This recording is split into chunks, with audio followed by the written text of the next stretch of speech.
I don't know about you, but it feels like to me that this season both has flown by really quick and has just gotten started, and has also felt like a damn lifetime.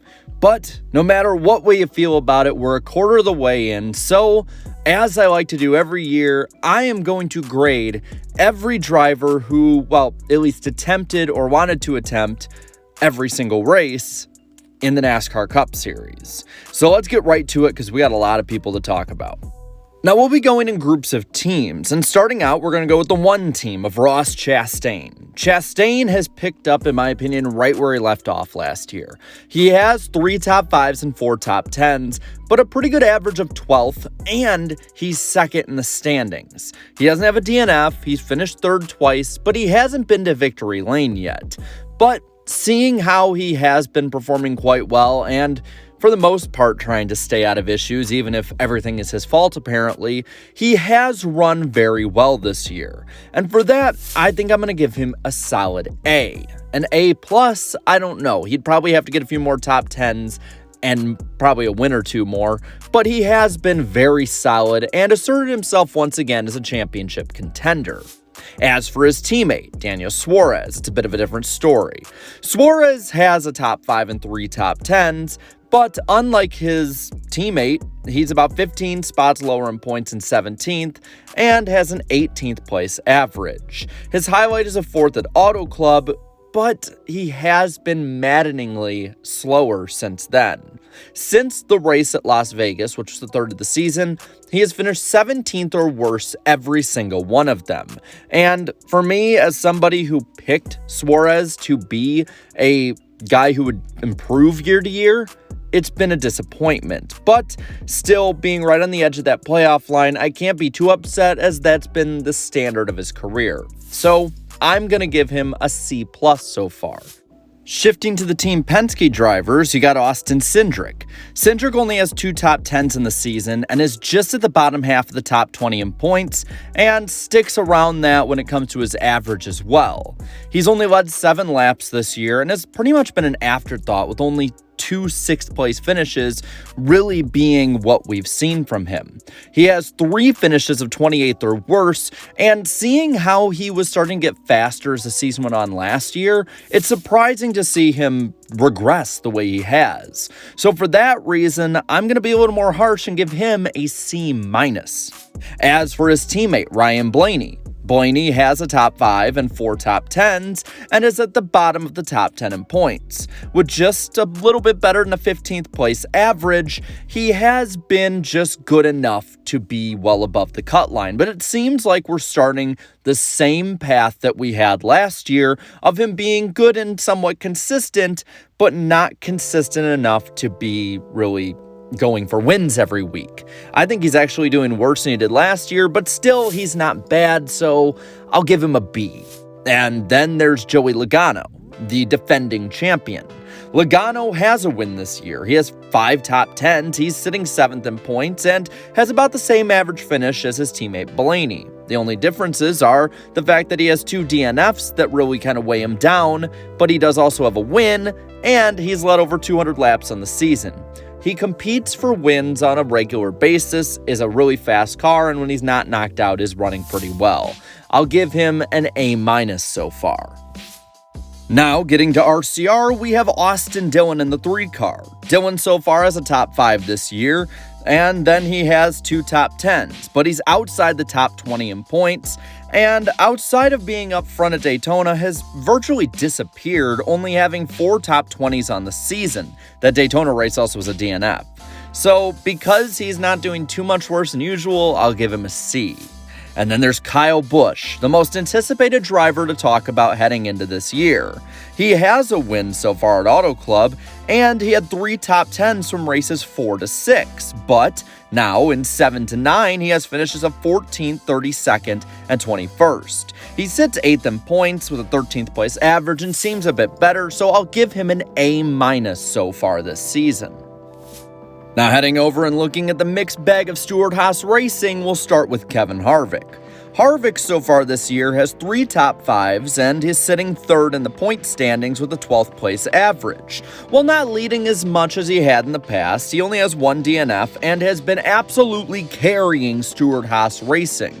Basically, as long as Harvick performed about as well as he did last year, he had an ensured A, and he has, and for it being his last season, it doesn't seem like age has affected him a bit year over year, so yeah, like I said, he is definitive A grade. As for Aric Almirola, the man who came out of retirement to race in 2023, well, he does have 1 top 10 that he got at Martinsville, a 6th place finish, but he's sitting 26th in the standings with a 24th place average. He has 5 finishes at 30th or worse this season, the worst start to a season in his career, and even for SHR having fallen a bit, this is still awful. He gets the first F in this video. As for Chase Briscoe, he has 2 top 5s and 3 top 10s and has shown actual speed this year, racing through a broken finger as well while shifting at Martinsville, as well as racing at Bristol Dirt with a broken finger, is something that I have to say is admirable, and if I were a teacher would give extra credit for. While averaging about a 17th place finish, he has led 109 laps at Martinsville of the 114 that he led all season, and he has 2 top 5s in a row heading into this. So because he's still in the playoffs and is actually performing pretty well for SHR standards outside of Harvick, B+. And then there's Ryan Preece. Preece had a lot of expectations from fans who thought that finally he had the chance to show out and showed that he could at least run like Briscoe. And for that, we have got a driver who has 0 top 10s on the year, has no highlights finishing-wise, and while he really raced well at Martinsville, his own mistake of speeding cost him a chance at the win early on. And at this point, with only 2 top 15s and 3 top 20s on the year, as well as 3 DNFs, he's another driver that I'm giving an F. I mean, he's 27th in points. Now, from a wannabe juggernaut to an actual juggernaut, we have Hendrick Motorsports drivers. Kyle Larson has 2 wins on the year, Richmond and Martinsville, as well as 4 top 5s that are all of his top 10s. He sits 4th in the standings, has led more laps than anybody else with almost 500 already this season, but does have 3 DNFs. But no matter what way you look at it, Kyle Larson seems to be much closer to 2021 than 2022, and for that, I'll give an A. Now for Chase Elliott, his teammate, well, he hasn't raced that much this season, so I give him an incomplete grade. There's no way to properly grade him. As for William Byron, he has 2 wins and 3 top 5s that also, like his teammate, are all of his top 10s, and sits 15th in points due to a penalty. His 17th place average, though, does speak to a bit of inconsistency finish-wise, but leading almost 400 laps, which is right there with Larson, shows that he does have speed. I think that there's been a bit different of a William Byron shown so far this year. He's inconsistent but fast, and honestly looks like a championship guy when he can finish up front. I can't give him an A just because of how inconsistent he has been, but I will give him a B+, and I think that he easily, with just a couple more top 10s, is a solid A driver. And then there's Alex Bowman. Bowman, with his new crew chief, was thought to be a driver who could be on the up and up after a disappointing 2022. And so far, outside of not getting a win, he has been just that. Even with the penalty he's accrued, he has 11th place standing in the points and 3 top 5s with 6 top 10s, averaging a 10th place finish, which even in any other season is impressive. He does only lead about 39 laps so far this year, so that's an issue, but outside of a 29th at Bristol Dirt, he has never finished below 14th this year. Easily an A grade. RFK is next up on the gauntlet, and Brad Keselowski, so far this year, has been a driver whose results don't match the speed. If you look week to week through the first 80% of races, you'd think Brad Keselowski was a championship contender. You wouldn't guess that he only has a top 5 and 3 top 10s and is 12th in the standings. But he has run really well. So while his finishes hold him back, the improved speed of the 6 car propels him to a B-. His teammate, Chris Buescher, has only 1 less top 10 and sits 16th in the standings. With a 17th place average, he's just below Keselowski and has ran around that 8th to 18th place range so far all year, with some being outliers better or worse. For this, I'll give him a C+. He's just above what he usually does, but has not really shown enough to get past to a B.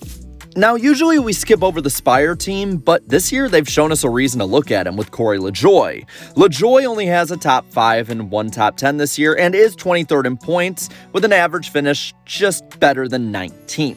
But he's driving a Spire car running top 15 week after week. He is the only A+ I'm giving because he is vastly outperforming his equipment. As for his teammate Ty Dillon, well, have you really heard much about Ty Dillon this year? Because I haven't. And even with that, compared to how Spire cars should run, as well as how well Corey LaJoie has done, F. Moving to JGR, we have a team that has silently been fast. Denny Hamlin so far this year did get his first top 5 at Martinsville with 3 top 10s on the year and sits 9th in points with a 14th place average. And his teammate Martin Truex Jr. has the same stat line but 5th in points with a 12th place average on the year. But he has no finish below 19th, which is the only driver to do so far this year. For this, though, with what we're expecting and year over year, I'm giving both of them a B. Christopher Bell is the points leader. That, in and of itself, will give you an A, and his numbers back that up with a win, 5 top 5s and 6 top 10s. And while he did win on the dirt, he's been fast everywhere else and should probably have won at least one more race so far. Add to that an average finish of 11th, and you got someone who earns that grade. And then there's the rookie, Ty Gibbs. Gibbs so far this year has 4 top 10s, all of those in a row. But for me, what sets him apart is he has no DNF, so he's getting tons of track time. While 20th in points, we weren't expecting Gibbs to set the world on fire, and I'll still give him an A- for adapting well to Cup. As for the Call League guys, AJ Allmendinger moved up with Ty Gibbs, but has only had 1 top 10 on the year and a 25th place in the point standings. While most didn't expect him to be that awful, we expected him to be in the running for the playoffs, and at this point, he is far from it. He has a 6th place run at Daytona, and since then, he has not finished in the top 15. I would give him an F, but to see that it's generally how AJ Allmendinger has run in the past, I'll give him a D-. As for Justin Haley, you may say, wait, the penalty is unfair to him, but even not having the penalty on him, he would have been 24th in the standings, just a little bit above AJ. With 2 top 10s so far this year, an 8th at Las Vegas and 6th at Bristol, and only 1 more top 20 outside of those, I really can't say he's done all that great as well, but he's been better than his teammate, so I'll give him a D. Same goes for Harrison Burton, who has been a complete afterthought this season, only showing up on screen when he's lapped or spinning out. He also gets that grade and will move on just as quick as the camera moves from him.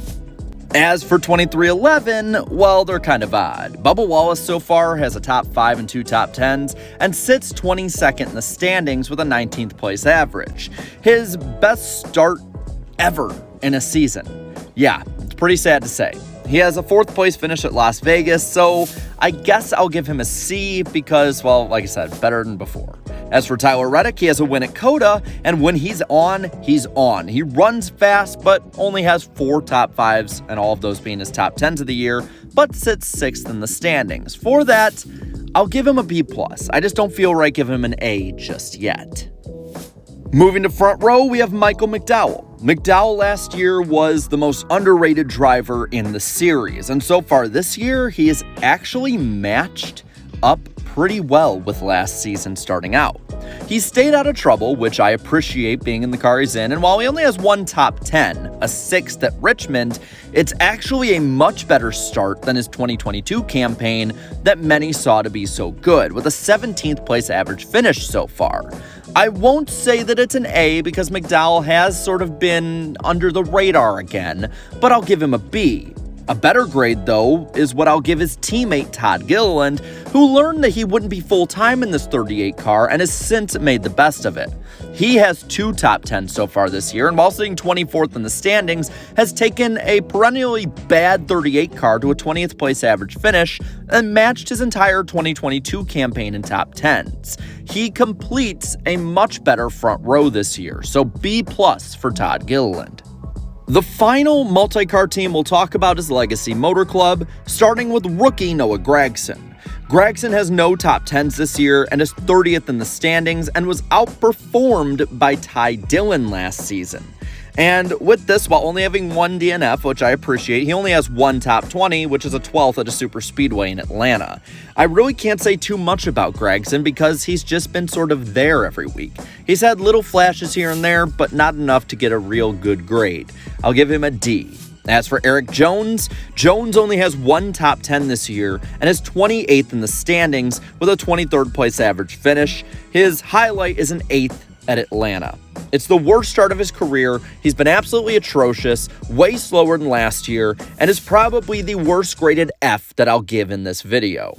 As for Ricky Stenhouse Jr. with JTG, the turnaround so far this year has been immense. Where Jones has failed, Stenhouse has done better. With a win in the Daytona 500, it kicked off a pretty damn good start to the year with 2 top 5s and 4 top 10s. He sits 13th in the standings, having a 14th place average finish, and with no DNFs so far this season, and only needing 5 more top 10s and 2 more top 5s in the next 27 races to have his career best season ever, he has to have an A. Stenhouse has vastly improved in every single aspect year over year, and it's so far the most impressive start to a year in his career. And last, and for many probably least, is Cody Ware, who is currently suspended from the series and probably should be expelled. Now with this, I'm going to pass the topic on to you. What are the grades that you give for every driver that you like, or any driver in general in NASCAR this season? Let me know down in the comments below, and also let me know what you agree and disagree with mine. While you're at it, leave a like on this video, share this video, and subscribe to the channel for more great NASCAR content. Thank you so much to my channel members for your continued support, and to all of those that are wanting to see, check out the NASCAR Cup Series tonight on my channel, as we'll have 188 laps of Talladega. And also on Wednesday night, be sure to watch the NASCAR Weekly Podcast on Black Flags Matters channel. So, until next time, have a good one.